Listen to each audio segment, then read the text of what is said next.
شب بارات کی حقیقت۔ کیا 15 شعبان ہمارے دین میں کوئی ایسا دن ہے جس میں کچھ عبادات مخصوص ہیں؟ کیا اس رات میں نفلی عبادات کرنا، روزہ رکھنا یا کسی اور قسم کی عبادات کرنا نبی کریم صلی اللہ علیہ وسلم سے ثابت ہے؟ آئیے ان سوالوں کے جواب تلاش کرتے ہیں۔ السلام علیکم ورحمۃ اللہ وبرکاتہ۔ My dear brothers and sisters, میرا نام راجہ ضیاء الحق ہے، assistant professor at International Islamic University and CEO at Youth Club. شب بارات یا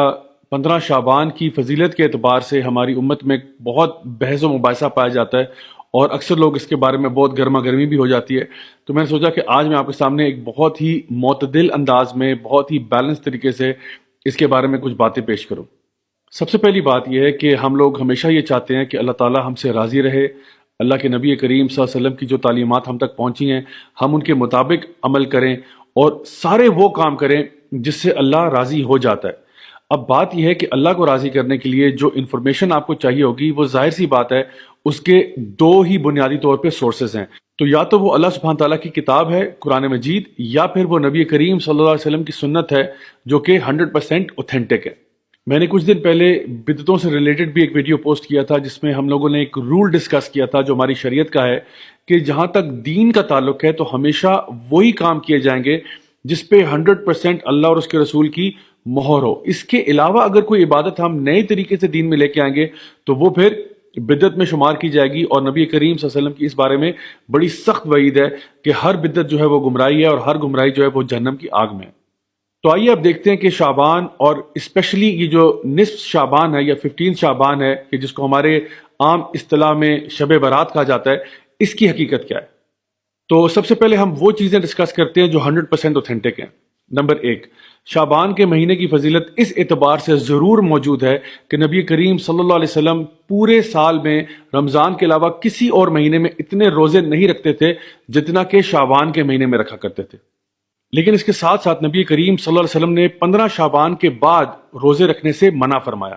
تو اس کی وجہ ہمارے علماء یہ بیان کرتے ہیں کہ انسان اپنے آپ کو رمضان کے آنے سے پہلے ہی روزے رکھ کے تھکا نہ دے، لیکن اگر کوئی ایسا شخص ہے جس کو آلریڈی عادت ہے زیادہ روزے رکھنے کی نفلی طور پہ تو انشاءاللہ وہ رکھ سکتا ہے، لیکن اس کو بھی چاہیے کہ وہ بھی رمضان کے شروع ہونے سے 2-3 دن پہلے روزے رکھنا ترک کر دے۔ تو یہ تو تھی شعبان کی فضیلت کہ اس مہینے میں نبی کریم صلی اللہ علیہ وسلم زیادہ سے زیادہ روزے رکھا کرتے تھے۔ جہاں تک تعلق 15 شعبان کا ہے تو اس حوالے سے جو 2 روایات ہمارے سامنے آتی ہیں جن کا معنی تقریباً ایک جیسے ہیں، جو کہ اوتھینٹک ہیں، اس میں یہ بات بیان کی گئی ہے کہ اللہ سبحانہ تعالیٰ اس رات کو اپنی مخلوق کی طرف دیکھتے ہیں اور سوائے مشرک کے یا وہ شخص جو کہ بغض اور کینہ رکھتا ہے سب کو معاف فرماتے ہیں۔ تو اس بات سے پتہ یہ چلا کہ اگر آپ کے اندر ایمان کی کمی ہے یا اگر آپ لوگوں کے بارے میں بغض کینہ وغیرہ رکھتے ہیں تو برائے مہربانی 15 شعبان سے پہلے اس کو درست کریں تاکہ اللہ سبحانہ تعالیٰ آپ کو معاف فرمائے۔ اب آتے ہیں ان ڈھیروں روایات کی طرف جو اس موضوع کے اوپر یا تو بہت زیادہ کمزور ہیں سند کے اعتبار سے یا پھر موضوع ہیں، یعنی کہ فیبریکیٹڈ ہیں، من گھڑت ہیں۔ اور اس سے پہلے کہ میں آپ کے سامنے وہ باتیں بیان کروں، نبی کریم صلی اللہ علیہ وسلم کی ایک حدیث ہے جو بالکل صحیح ہے، جہاں پہ آپ نے فرمایا کہ ایک شخص کے جھوٹا ہونے کے لیے یہی بات کافی ہے کہ وہ ہر سنی سنائی بات کو آگے کر دے، لوگوں تک پہنچا دے۔ تو اس لیے ہمیں بہت احتیاط کرنی چاہیے کہ اس سے پہلے کہ ہم کسی کو کوئی ضعیف روایت بتانا شروع کریں یا کوئی اس کو من گھڑت روایتیں سنانا شروع کریں وداؤٹ ویریفائنگ فرسٹ، ہمیں خود اپنے بارے میں سوچنا چاہیے کہ کیا ہم جھوٹوں کی صف میں شامل ہونا چاہتے ہیں یا نہیں۔ تو سب سے پہلے وہ لوگ جو یہ کہتے ہیں کہ اس رات کو فیصلے ہوتے ہیں اور تقدیر کے فیصلے اور روحیں نکل آتی ہیں وغیرہ وغیرہ، تو پہلی بات تو یہ کہ روحوں کا نکلنا تو ہمارے دین میں کوئی ٹاپک ہے ہی نہیں، کیونکہ جو شخص ایک دفعہ فوت ہو گیا اس کا معاملہ اللہ کے ساتھ ہے، وہ عالم برزخ ہے، جو فوت ہو گیا وہ واپس نہیں آتا۔ دوسری بات یہ کہ جو لوگ یہ کہتے ہیں کہ اس رات میں قرآن مجید نازل ہوا تھا، یہ بالکل فیبریکیٹڈ بات ہے، اس لیے کیونکہ قرآن مجید ہم سب جانتے ہیں کہ وہ لیلۃ القدر میں نازل ہوا تھا۔ انا انزلناہ فی لیلۃ القدر وما ادراک ما لیلۃ القدر، یہ بچہ یہ بات جانتا ہے۔ اور لیلۃ القدر جو ہے وہ رمضان کے اندر آخری عشرے کی طاق راتوں میں تلاش کی جاتی ہے۔ پھر وہ احادیث جہاں پہ لوگ یہ کہتے ہیں کہ جی اللہ تعالیٰ سما دنیا پہ آتا ہے اور کہتا ہے کوئی ہے مجھ سے مغفرت مانگنے والا، کوئی ہے مجھ سے بخشش طلب کرنے والا، کوئی ہے مجھ سے دنیا اور آخرت کی کوئی چیز مانگنے والا جس کو میں عطا فرماؤں، تو یہ بات صرف نصف شعبان کے لیے مخصوص نہیں ہے بلکہ ہر رات کو ایسا ہوتا ہے۔ یہ وہ تہجد کا ٹائم ہے جس پہ ہمیں اٹھنا چاہیے، اللہ تعالیٰ سے دعا کرنی چاہیے، نماز پڑھنی چاہیے۔ یہ ایک مسنون چیز ہے جو ہم کر سکتے ہیں پورا سال۔ اس کے علاوہ کچھ ایسی رسومات جو لوگوں نے اپنی طرف سے گھڑی ہوئی ہیں، فار ایگزامپل حلوے بنا بنا کے لوگوں کو کھلانا، یا قبرستان جانا، یا اس کے علاوہ بن ٹھن کے تیار ہونا اور یہ کہنا کہ یہ مردوں کی عید ہے، یہ سب چیزیں جو ہیں یہ فیبریکیٹڈ ہیں، ان کا کوئی وجود ہمارے دین میں نہیں ملتا۔ اس کے ساتھ ساتھ جتنی بھی احادیث عبادات کے اعتبار سے آتی ہیں کہ اس رات کو خاص عبادت 100 رکعت نماز پڑھی جائے اور 14 رکعت نماز پڑھی جائے اور یوں پڑھا جائے، یہ ساری کی ساری روایات فیبریکیٹڈ ہیں، موضوع ہیں، اور ہمیں کبھی بھی کسی تک منتقل نہیں کرنا چاہیے ان کو۔ آپ کسی بھی ایسے عالم سے جو حدیث کا پختہ علم رکھتے ہیں، چاہے ان کا تعلق کسی بھی مکتبہ فکر سے ہو، ان سے اگر آپ پوچھیں گے کہ جی ہمیں بتائیے کہ جو احادیث ہم ذکر کر رہے ہیں کیا یہ حدیثیں صحت کے اعتبار سے صحیح ہیں، وہ خود آپ کو بتائیں گے کہ ہاں ان میں ایسی روایات موجود ہیں جو کہ بہت زیادہ ویک ہیں یا پھر فیبریکیٹڈ ہیں، موضوع ہیں، یعنی کہ کسی نے خود سے گھڑی ہیں، نبی کریم صلی اللہ علیہ وسلم نے کبھی ایسا ذکر نہیں کیا تھا۔ پھر رہی وہ بات کہ لوگوں کا یہ کہنا کہ جی اس رات کو قسمت کے فیصلے ہوتے ہیں، تقدیر کے فیصلے ہوتے ہیں، یہ بات بھی درست نہیں ہے، کیونکہ یہ فیصلے بھی لیلۃ القدر کی رات میں ہوتے ہیں۔ اللہ سبحانہ وتعالیٰ فرماتے ہیں تنزل الملائکۃ والروح فیہا باذن ربہم من کل امر، کہ اس رات کو جبریل امین اور فرشتے نازل ہوتے ہیں ہر فیصلہ لے کر اللہ تعالیٰ کی طرف سے۔